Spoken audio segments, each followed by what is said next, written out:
Torque is a turning effect produced by force.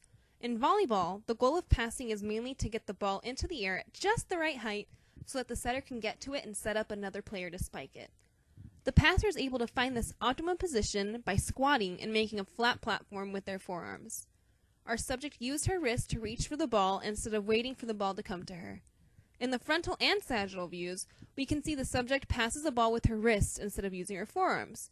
By doing this, she is lengthening her moment arm, which in turn increases the amount of torque used, making the ball shoot higher and more difficult to control. By waiting for the ball instead of reaching, the player could have passed with her forearms instead of her wrist, which has a smaller moment arm. A shorter moment arm will create less torque, which would mean less force would be used, so the player would set the ball with less force and the preferred height in a controlled fashion. So the ball will not fly out of control like it did in this video. The angle the ball is hit at also has a profound effect on where the ball flies. Here we can see that the subject's forearms are at a 35-degree angle compared to the ground during impact. Since the angle is below 45 degrees, the ball will fly more horizontally than it will vertically. An ideal pass should involve the arms being 45 degrees parallel to the floor, which would lead to an optimum balance between height and distance.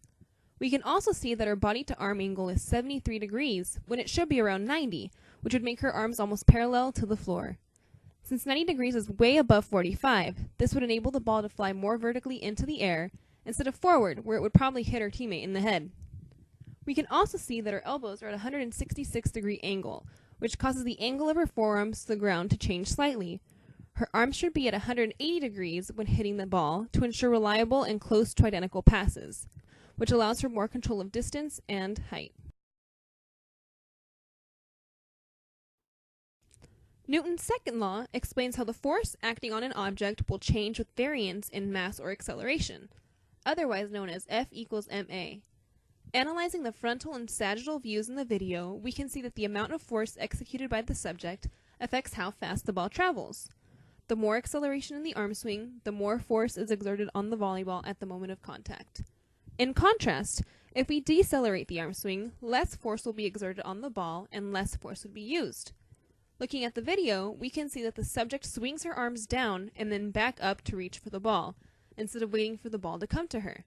This creates more distance for her to cover. Since acceleration is derived from meters per second squared, increasing the distance but keeping time the same will increase acceleration.